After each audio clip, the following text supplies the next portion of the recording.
थक कर न बैठे मंजिल के मुसाफिर, मंजिल में मिलेगी अमन। मेरे प्यारे विद्यार्थियों, कैसे हैं आप लोग? आशा करते हैं आप लोग बहुत ही अच्छे होंगे। इस क्लास में इनवर्स ट्रिग्मेट्री फंक्शन लेकर आए हैं एक्सरसाइज 2.1 और बहुत ही अच्छे से एक्सरसाइज 2.1 का जो है एक का क्वेश्चन करने वाले हम लोग। बात समझे कि नहीं?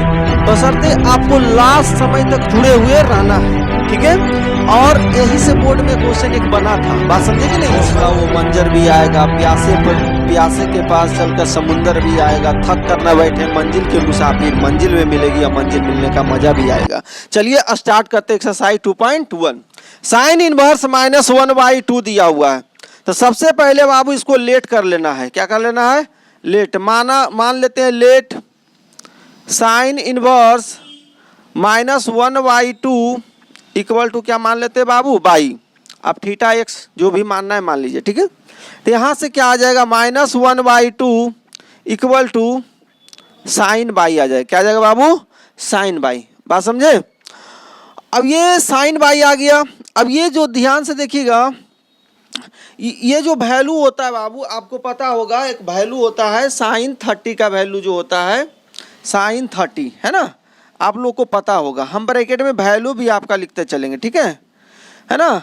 साइन 30 का जो वैल्यू होता है बालक, वो होता है साइन 30 का वैल्यू होता है 1/2। और इसी को रेडियन में लिखेंगे तो पाई बाई क्या लिख देंगे? 6 लिख देंगे।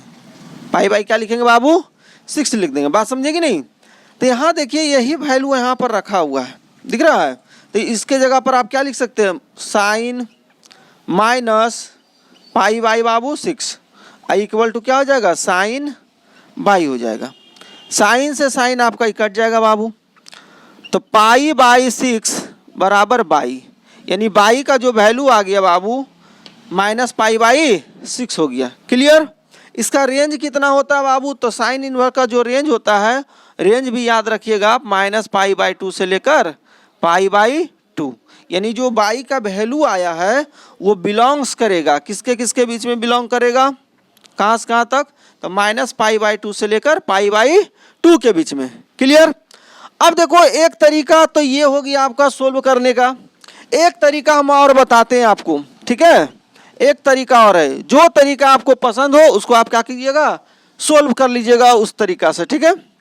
तो साइन इनवर्स -1/2 दिया हुआ है, तो सबसे पहले यहाँ से आपको क्या करना है बाबू? लेट कर लेना है, लेट, है ना? Sign inverse -1/2 equal to by. बात समझे? यहाँ से जो फॉर्मूला होता है बाबू, वो फॉर्मूला को भी आपको लिख लेना है। देखो एक फॉर्मूला यहाँ पर होता है, जैसे कि आपका लिखा हुआ रहेगा साइन इनवर्स माइनस थीटा, तो ये होता है माइनस साइन थीटा होता है बाबू। क्या होता है ना? साइन इनवर्स माइनस थीटा, तो माइनस साइन इनवर्स थीटा होता है। तो ठीक इसी प्रकार से देखिए लिखा हुआ है sine inverse minus theta, theta के जगह पर -1/2 लिखा हुआ है ना? तो आप इसको क्या कीजिएगा? माइनस को बाहर कर देंगे, तो minus sign inverse 1/2 equal to by. बात समझे कि नहीं समझे? अब ये जो साइन इनवर्स है बाबू, इसको ऐसे ही रखिएगा। और 1/2 किसका वैल्यू होता है? π/, अभी ना बताएं, π/6, यानी रेडियन में लिखते हैं, तो π/, क्या हो जाएगा आपका? ये 6 हो जाएगा बाबू, इक्वल टू बाई। अब यहाँ से देखिए साइन से साइन कट जाएगा, नहीं कट जाएगा? ये नीचे आएगा तो कट ही जाएगा ये। तो यहाँ से क्या आ गया बाबू? π/6 आ गया। बाई बराबर क्या आ गया? π/6। तो आपको जो तरीका पसंद आया हो वो तरीका आप क्या करिए? फॉलो कीजिए। बात समझे कि नहीं? नोट कीजिए। सेकेंड क्वेश्चन बताते हैं। सेकेंड देखिएगा बाबू, नेक्स्ट क्वेश्चन cos इनवर्स √3/2। तो चलिए इसको सोल्व करते हैं। दिया हुआ है, सॉल्यूशन लिखते हैं। cos इनवर्स √3/2, तो क्या करेंगे? सबसे पहले लेट मान लेंगे, लेट cos इनवर्स √3/2 बाबू इक्वल टू क्या मान लीजिए? बाई, है ना? अब जो मानना है आप मान लीजिए, कोई दिक्कत वाली बात नहीं है। तो cos इनवर्स √3/2 बाई बराबर बाई हो गया। अब यहाँ से बाबू अब क्या कर सकते हैं? आप ऐसा लिख सकते हैं √3/2 इक्वल टू कॉस बाई, लिख सकते हैं ना। ये इधर आ जाएगा, मल्टीप्लाई हो जाएगा, जैसे नीचे आएगा इन्वर्स निगेटिव में तो पावर नीचे आएगा तो प्लस में हो जाएगा, फिर इसके साथ गुना करेंगे तो ऐसा ही रूप हो जाएगा। ठीक है, अब ये किसका वैल्यू होता है बाबू, ये कितना डिग्री का वैल्यू होता है आप ही बता दो। ये जो वैल्यू होता है आपको पता होगा, ये जो वैल्यू होता है बाबू यहाँ लिख देते हैं, है ना। रेडियन में आपको याद रखना है कितना होता है, ये होता है cos 30 √3/2, है ना। √3/2 30 डिग्री यानी π/6। रेडियन क्या होगा, π/6 हो जाएगा। बात समझे इतना। चलिए तो इसके जगह पर आप क्या लिख दीजिएगा, cos π/6 equal to cos by, होगा ना बाबू। cos से cos यहाँ कैंसिल हो जाएगा तो बाई बराबर जो वैल्यू आ गया π/6 आ गया। क्लियर। अब इसका रेंज आप लिखना चाहते हैं तो रेंज होता है 0 से पाई। रेंज कितना होता है बाबू, 0 से पाई। कॉस इनवर्स का रेंज होता है 0 से पाई, यानी जो वैल्यू आया है बाई का वो कहाँ से कहाँ तक बीच में बिलोंग करेगा, -π/6 से लेकर -π/6 जो है 0 से पाई के बीच में बिलोंग करेगा। पाई का मतलब होता है 180 डिग्री, यानी 0 180 डिग्री के बीच में ही रहेगा। क्लियर। अब सेकेंड तरीका देख लेते हैं। ये तो पहला तरीका हो गया, है ना। दूसरा तरीका से भी हम बता देते हैं आपको। ठीक है, चलिए तो सबसे पहले क्या करना है बालक, लेट कर लो इसको, क्या कर लो आप, लेट कर लो। cos इनवर्स √3/2, cos इनवर्स √3/2 बराबर बाई मान लो बाबू। तो यहाँ से क्या आ जाएगा आपका, जब यहाँ से निकालेंगे ध्यान दीजिएगा, cos इनवर्स √3/2 बराबर बाई ना है, तो ये √3/2 है तो इसको आप कैसा लिख सकते हैं, cos इनवर्स cos ये कितना का वैल्यू है, π/6 का रेडियन में equal to by, right. cos से cos कैंसिल आउट हो जाएगा बाबू, तो बाई बराबर क्या आ गया आपका, π/6 हो गया, π/6, क्योंकि आपस में ही कट ही जाएगा। इसको ऐसे भी लिख सकते हैं। ठीक है, रेंज भी लिख सकते हैं। इसका रेंज कितना से कितना के बीच में होता है, 0 से पाई के बीच में होता है। रेंज कितना होता है बाबू, 0 से पाई, मतलब ये जो π/6 होगा इसके बीच में होगा। तो ये आपका सेकेंड तरीका भी हम बता दिए। दोनों तरीका आपका सही है, दोनों तरीका में से कोई भी अपनाइएगा आपको फुल मार्क्स दिया जाएगा। ठीक है, तो आप नोट कर लीजिए। नेक्स्ट क्वेश्चन बताते हैं।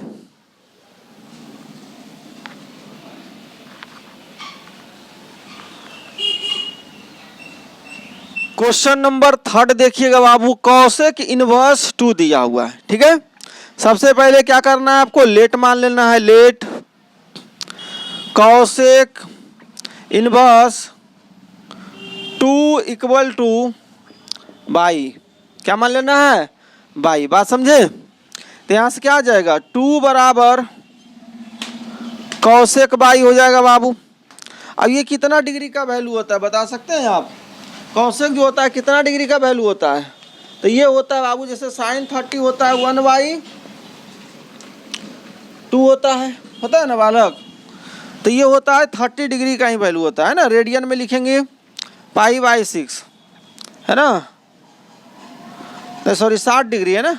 cosec 60 डिग्री का वैल्यू होता है, π/3 हो जाएगा, π/3। बात समझे। हाँ, क्योंकि cos 60 का होता है तो इसके जगह पर क्या लिख सकते हैं आप, cosec रेडियन में π/3 और cosec हो जाएगा बाबू बाई। cosec से cosec कट जाएगा तो π/, क्या हो जाएगा, 3 हो जाएगा बाई का वैल्यू। यही आपका आंसर हो गया। रेंज लिखना चाहते बाबू तो रेंज इसका भी होता है -π/2 से लेकर π/2 के बीच में। बात समझे, यानी जो π/3 आया है ये बिलोंग्स करेगा इसी के अंतर्गत में, यहाँ से यहाँ तक। ठीक है, क्लियर हो गया, है ना। सेकेंड तरीका से बनाना चाहते हैं तो सेकेंड तरीका से भी वैसे ही बनेगा आपका। लो सेकेंड तरीका भी बता देते हैं। क्या लिखा हुआ है, cosec इनवर्स 2 लिखा हुआ है बाबू। सेकेंड तरीका देख लीजिए, cosec इनवर्स 2। तो let cosec inverse 2 equal to by मान लो आप, तो आप इसको ऐसे लिख सकते हो cosec into cosec inverse into cosec, किसका वैल्यू हो जाएगा पाई बाई 3 का हो जाएगा बाबू। इससे ही कट गया, यानी बाई बराबर क्या आ गया पाई बाई 3। समझ गए? तो आप दोनों तरीका में से कोई भी अपनाइए, हम बार बार बोल रहे हैं, ठीक है। क्वेश्चन नंबर नेक्स्ट बताते हैं, नोट कीजिए इसको जल्दी सा। क्वेश्चन नंबर 4 देखिएगा बाबू। अगर क्वेश्चन समझ में आ रहा है आपको तो चैनल को सब्सक्राइब कर दीजिए बालक, है ना, और लाइक भी कर दो और दोस्तों को शेयर भी कर दो, ठीक है, ताकि और भी ज़्यादा हम क्वेश्चन आप लोग को प्रैक्टिस कराते रहें इसी तरह, ठीक है। tan इनवर्स -√3 दिया हुआ है बाबू, तो चलिए सॉल्यूशन करते हैं। सॉल्यूशन क्या मानना है, लेट कर लीजिए सबसे पहले। लेट tan इनवर्स -√3 बराबर बाई हो जाएगा बाबू, ठीक है। और यहाँ से आप ये वाला तरीका अपनाना चाहते हैं सेकेंड वाला, तो वैसे ही बता देते हैं आपको, ठीक है। याद रखिएगा, इसको क्या लिख सकते हैं, यहाँ पर कंसेप्ट है tan इनवर्स माइनस थीटा रहता है बाबू, तो लिखा था माइनस tan इनवर्स थीटा। बात समझे कि नहीं, माइनस tan इनवर्स थीटा, यानी यहाँ माइनस लगा हुआ रहेगा तो ये बाहर निकल जाता है, ठीक है। ये कंसेप्ट आपको याद रखना है, बात समझे। तो चलिए लिखते हैं इसको, माइनस tan इनवर्स थीटा की जगह कितना है बाबू √3 इक्वल टू बाई, तो माइनस tan इनवर्स और क्या लिख सकते हैं tan कितना डिग्री का वैल्यू होता है रेडियन में, तो आपको पता होगा पाई बाई 3 हो जाएगा, नहीं पाई बाई 3, क्योंकि ये 60 का होता है, tan 60 √3 होता है बराबर बाई होगा। ये tan से tan कैंसिल हो जाएगा बाबू, तो माइनस पाई बाई 3, बाई का जो वैल्यू आ गया बाबू माइनस पाई बाई 3।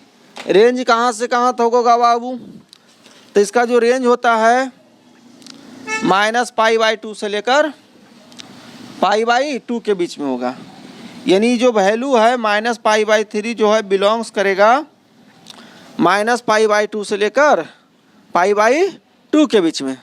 क्लियर? चलिए नोट कीजिए, क्वेश्चन नंबर 5 बताते हैं आपको जल्दी से। क्वेश्चन नंबर 5 बाबू, क्वेश्चन नंबर 5 दिया हुआ है cos इनवर्स -1/2 बराबर ये दिया हुआ है, ठीक है। तो लेट कर लेंगे सबसे पहले, लेट cos इनवर्स -1/2 बराबर बाई, बोलो बोलो x बाई। चलिए तो यहाँ से क्या हो जाएगा, अब देखो यहाँ पर एक कंसेप्ट लगेगा, ये कंसेप्ट आपको याद रखना है, बहुत वेरी इंपॉर्टेंट कंसेप्ट, यहीं पर बच्चा गलती कर देता है सब, तो आपको गलती नहीं करना है। देखिए कंसेप्ट भी हम ब्रैकेट में लिखते जाते हैं, cos इनवर्स -1/2, यदि cos इनवर्स, ध्यान समझिएगा, cos इनवर्स माइनस थीटा हो, ठीक है बाबू, तो ये होता है pi minus cos inverse theta. बात समझे कि नहीं समझे? तो देखो cos inverse minus theta, theta की जगह पर ये लिखा हुआ है, बात समझे। तो इसको आप इसको इस फॉर्म में लिख सकते हैं, तो इसको भी इस फॉर्म में लिख सकते हैं कि नहीं लिख सकते हैं, बोलिए। चलिए तो लिखते हैं बाबू, क्या लिखेंगे, पाई माइनस cos इनवर्स 1/, क्या हो जाएगा 2। अब कहेगा माइनस कहाँ गया सर, तो अभी ना बताएं कंसेप्ट, ये माइनस समाप्त हो जाता है, pi minus cos inverse theta लिखते हैं। क्लियर? इक्वल टू क्या हो जाएगा बाई, क्या हो जाएगा बाबू बाई। अब इसको आप ऐसा लिखते हो पाई माइनस cos इनवर्स, ये कितना का होता है बताओ, cos 60 का, 60 का ना होता है बाबू, cos 60 का होता है, यानी π/3 रेडियन, π/3 रेडियन, तो ये π/3 हो जाएगा, इक्वल टू बाबू बाई। cos ये ख़त्म हो गया, अब काटना नहीं है ना, हम समझाने के लिए काट देते हैं, ठीक है, काटना की आवश्यकता नहीं है।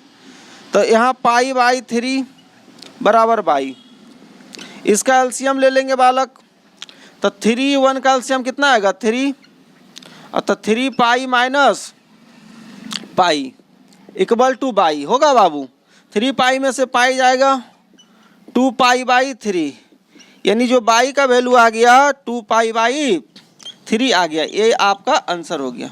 बात समझे? रेंज लिखना चाहते हो तो रेंज लिख लीजिएगा। इसका रेंज कितना होता है 0 से पाई के बीच में होता है, यानी 2 पाई बाई 3 जो है बाबू बिलोंग्स करेगा 0 से पाई के बीच में। बात समझे? बस आज इतना ही रहने देते हैं, क्योंकि मेरा बैटरी जो है ना मोबाइल का डिस्चार्ज हो गया है, समझे कि नहीं, तो सही से फंक्शन नहीं काम कर रहा है। ठीक है, तो आप लोग से आशा रखते हैं कि नेक्स्ट क्लास में भी आप लोग ज़रूर आइएगा। जो इस वीडियो को अंतिम तक वॉच किए हैं, है ना, उसको धन्यवाद हम कहते हैं, समझे बाबू। और चैनल पर पहली बार आए हैं तो आप लोग ज़रूर सब्सक्राइब कर दीजिए। ठीक है, बहुत जल्द ही नेक्स्ट पार्ट इसका आएगा 5 से 10 तक। क्लियर? चलिए नोट के लिए धन्यवाद।